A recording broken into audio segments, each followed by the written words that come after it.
What's up, all you cool snakes and neonates? How's it going? I hope you're all keeping well. Hope you're all doing awesome. So this here is my boy Hunter. This is going to be an episode on Burmese pythons. Ow, he's jabbing his tail into my side. That's sure, son. Stop it.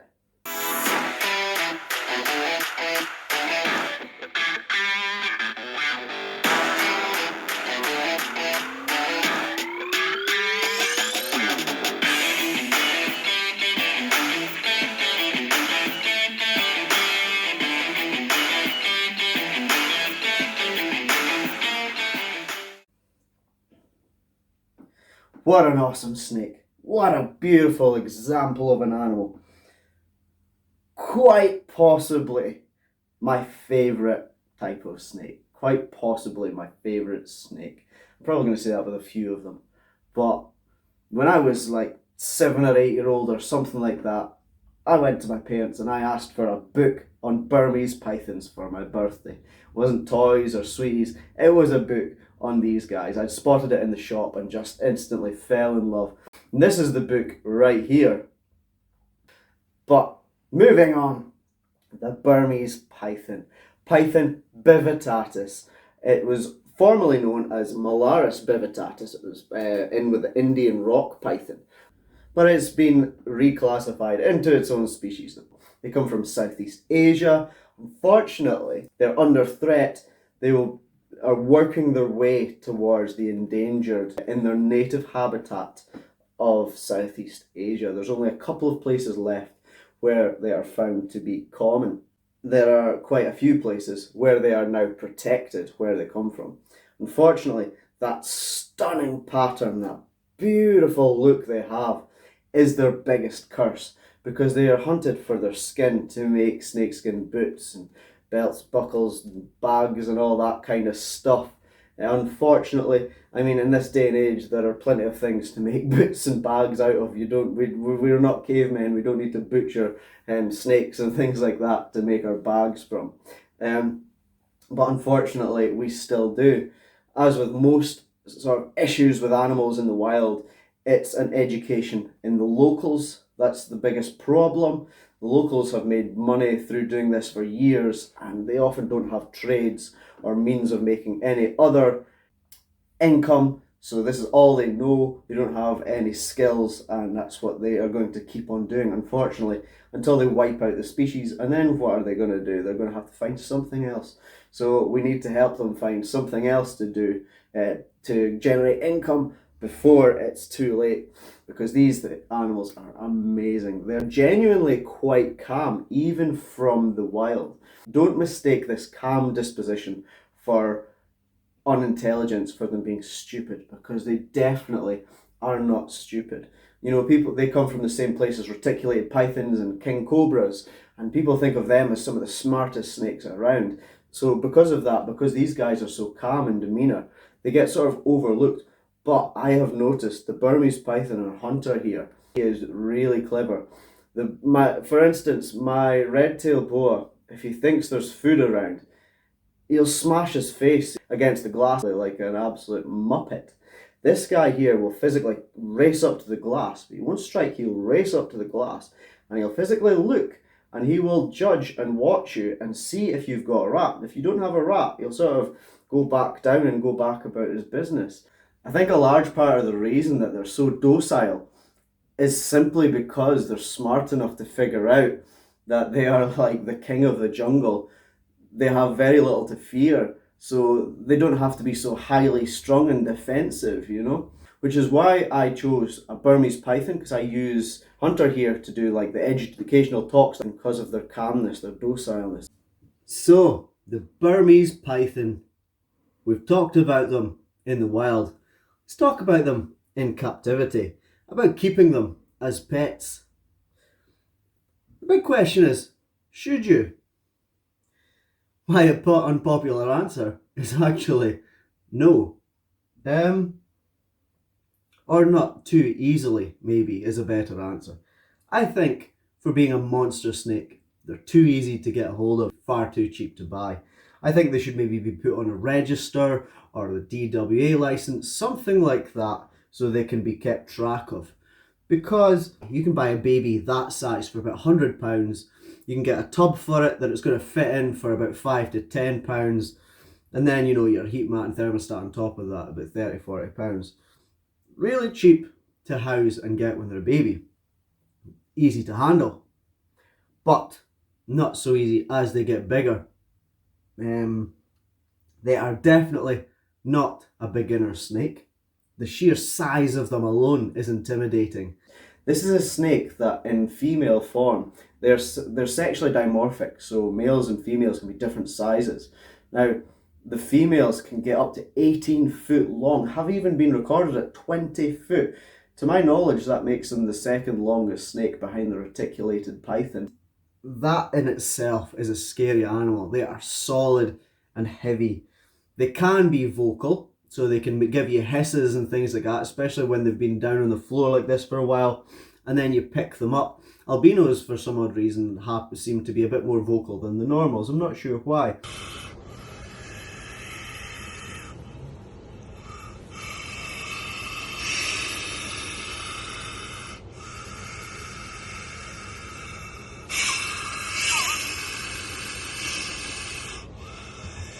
Now, if you don't know what you're looking at, and your snake starts hissing at you, you could be like, oh my god, it's going to eat me, it's going to have a go at me. And really, it's just sort of speaking. It's what they do sometimes. But it's all noise. They'll happily sit and cuddle with you regardless. But if you're seeing an animal that's making all that noise, that's quite terrifying, that's quite scary, and you can lose your bottle with that animal. And I've seen it so many times. People have Burmeses, they mistake their food response or this vocalness for being viv defensive. So many times I've heard that. And then the animal gets left alone in its box until it just ends up being a big problem, and usually the animal ends up having to be put down, unfortunately. So it's not a beginner animal. These guys, like I say, females can get to 18-20 foot. I mean, that needs a full room. Hunter here can get to about 13 to 15 foot. Eventually, later on in life, I would like to give him a monster enclosure once we move house, because these guys are huge snakes. They're very heavy bodied, and it's very easy to get an obese animal because they're not working as hard as they would in the wild. They're not burning off that energy hunting. So when you're feeding them massive prey items, it's all just turning to fat. So I want to give them places to exercise, which you will want to too. Bear in mind, you're going to have to spend thousands over the years in enclosures and stuff like that. And can you cope with that? So I strongly recommend one of these bad boys here, a hook, when you're dealing with a Burmese python. These guys can be as docile as you like outside the vivs. They can be amazing animals, your best friend when you pull them out once you take them out. But when they're in the vivs, you need to remember, these guys are ambush predators. Now, the mammals are a creature of habit, so they will use the same path or road every day or every time they leave and go forage or whatever. So these guys will use that forked tongue, they'll find that pathway and they'll sit by that pathway or that road, and they will wait for days and days. The moment something goes past, bang, they'll take it. That's how they hunt. They don't size up their prey. So these guys sit in these houses for days and days and days. Now I try and handle mine every day, but you're not his friend when he's in there. You are potentially food when he's in there. Usually, now he doesn't think of us as food, but any movement in front of him will be food first, friend later, because they can't take the risk in the wild of letting the prey get away. They can't take that moment to go, are you a friend or a foe? No, they just have to take it straight there and then. But he's been fed, so he's not particularly food aggressive right now. So a great way to get rid of a food response is with one of these bad boys. So we're going to take this hook here. Now this is called tap training. It's something I highly recommend with any large snake. I even use it for my red-tailed boa. Now, it's as simple as it sounds. You just simply tap them. So you're going to give them a wee tap, a wee stroke with this hook. Just let them know that it's not feeding time, it's dad time, it's cuddle time. And you will watch his persona, his whole mindset change.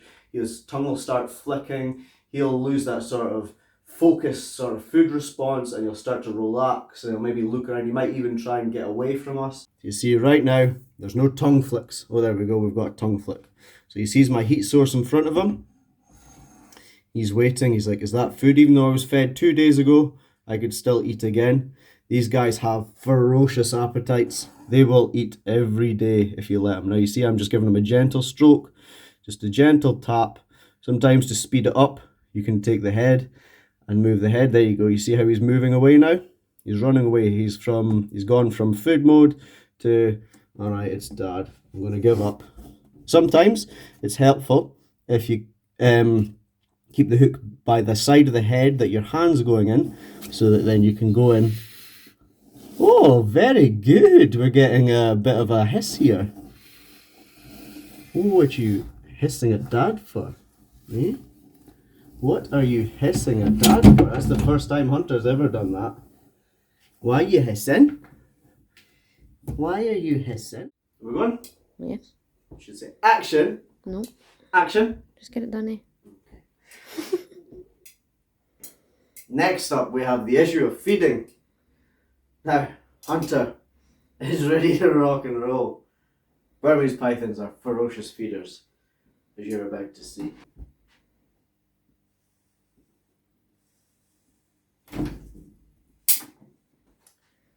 Savage.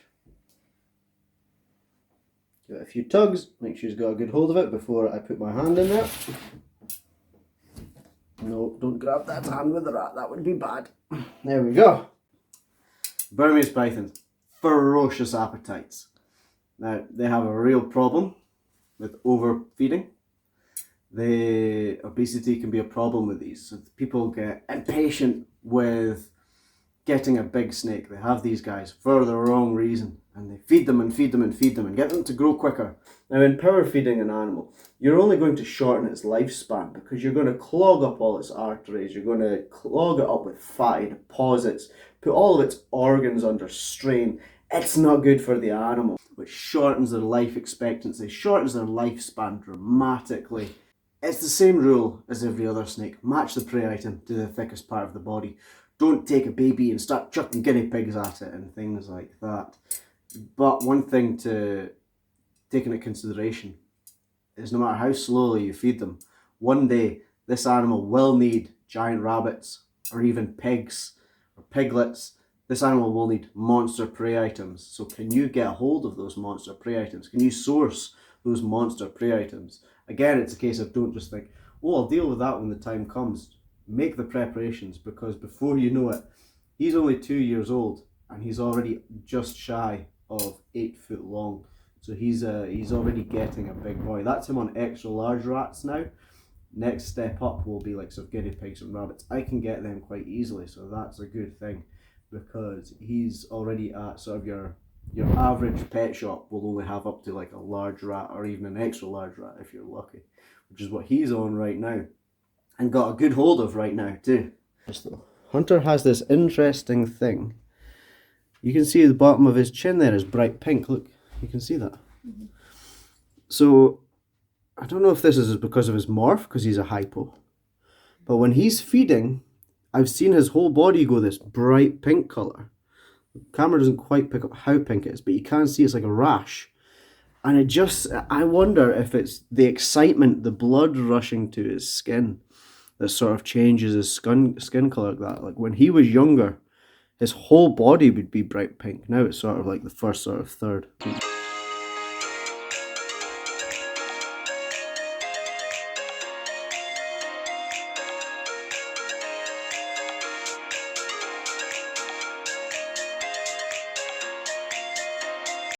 She's like, don't watch me eat. Stop watching me eat, Dad. I'm shy.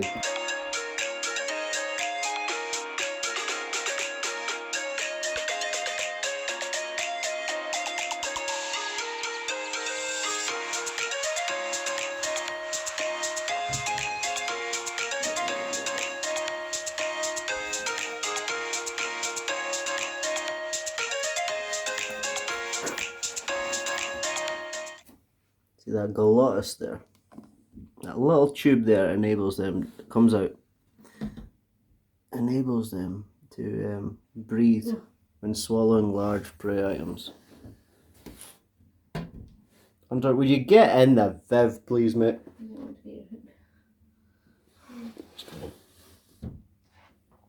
I don't worry about him swallowing his substrate there. All the substrates we use are safe for them. He'll just pass that out just like anything else. Remember, he's eating bones and nails, and there'll even be feces inside that rat. That rat will still have poop in it and things like that, so he'll easily digest that substrate. And as you can see, he's also already looking for more. Typical Burmese python, he will eat and eat and eat and eat. Literally would eat every day if you let him. A beautiful big boy. Thanks for the cheese, boy, Dad. I'm out now.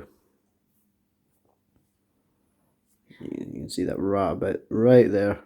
Now he gets this every 2 weeks. He gets an extra large rat. Now, all that being said, they're not for beginner snakes. They're actually, apart from their size, relatively easy to look after.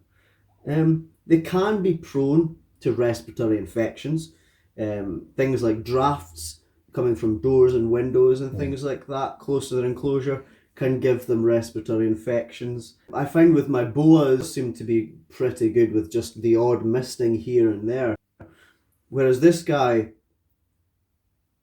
because he comes from or spends a lot of time in marshlands and swamps and things like that, seems to like it a bit more damp. Although a lot of the care sheets will tell you that the Burmese python's humidity is exactly the same as the boas. I find in our climate here in Scotland, they tend to need a lot more humidity than the boas, or just a lot more upkeep to keep them happy, is what I'm finding with him, because he's had 2 very early stages respiratory infections.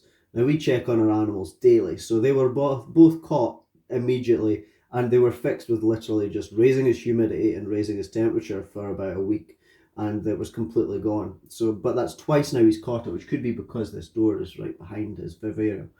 But we also use him for educational shows, so he might have caught a draft while being transferred there, which is why we don't use him for 2 shows in a row. But an amazing animal, the Burmese python. Definitely one of my favourites. They are, like I say, quite easy to keep, but eventually they're going to need a hell of a lot of space. So, providing you're not buying this amazing snake for the wrong reasons, if you're buying it because you want a monster snake to show off, the novelty is going to wear out pretty quickly. And you're going to be left with a monster snake and not be able to sell it because nobody wants to buy a monster snake. And that's when the problems start. Animals get neglected.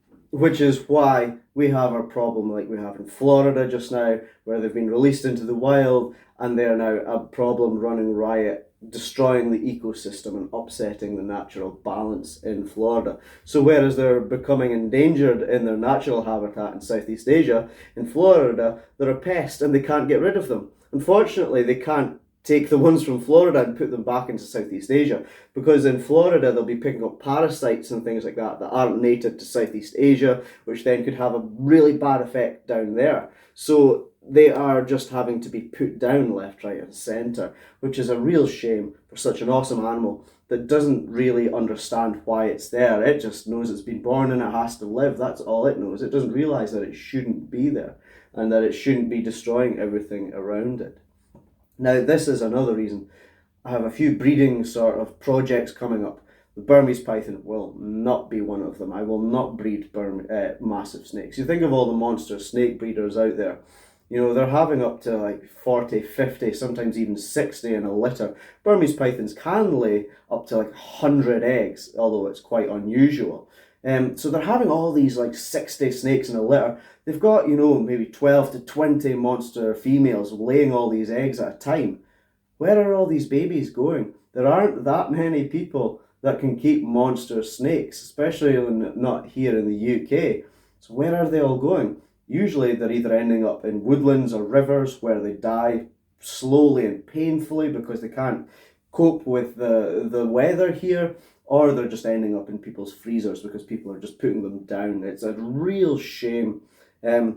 Rescue centres take them in, but very quickly put them down as well because, like I say, nobody will take on monster snakes. That's why I won't be breeding a monster snake like Hunter here. He's a fantastic animal ambassador for the kids' parties and stuff like that. I chose a male because they're quite a lot smaller than the female, so they're a lot more manageable. Like I say, averaging out about 13 foot. He's over 2 years old now and just coming up for 8 foot long. So that's a good healthy growth rate for a male Burmese python. If you're having the animal, like I have the animal, to marvel at this absolutely stunning animal, this beautiful pattern, this amazing, calm, friendly demeanour, and this really sort of heightened intelligence compared to some other snakes, then this is definitely a good animal if you put enough thought into it and enough preparation into owning this amazing animal. These guys can live up to 30 and even 40 years, have been known to live for 40 years long. So they're a long-term commitment and definitely something you do not make on a whim. Do not go to a show, find a cute little baby and go, oh, I'll buy that, and cope with the consequences later.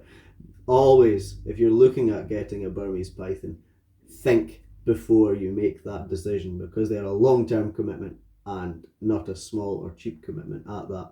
But if you do decide to take that plunge, an amazingly rewarding animal, an absolutely stunning animal. I mean, you can see him here. He's curious, he's sniffing around everything, but he's not like a reticulated python. He's not wiping coffee tables and pulling everything down. He's just going about his business. He is so inquisitive. Sometimes when we have friends around for drinks, we'll literally just let Hunter go for a little wander for maybe half an hour around the living room. And this is what he does. He's got fascination with cables. He comes across cables and he sits and stares at them for a while. And I mean, look at him now. He's sniffing, he's thinking, he's inquisitive. He's a fantastic snake. When he's at the kids' parties, as you guys can see here, he is great with the kids. He is absolutely bomb-proof. I'm never more than a few feet away. I'm never more than arm's length away from the snake, from Hunter and the kids. But it's great to have an animal this well behaved that I know I can trust with the kids. Definitely one of my favourite snakes. Unfortunately, due to his size, I'm only ever going to have one Burmese python. But that's okay, because one Burmese python is enough. Just such an amazing animal.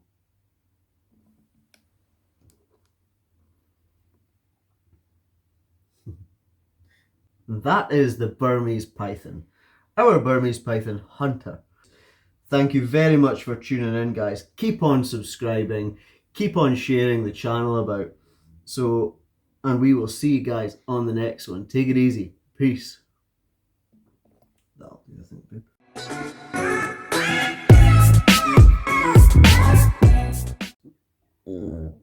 Pardon you, there's another episode with you burping in.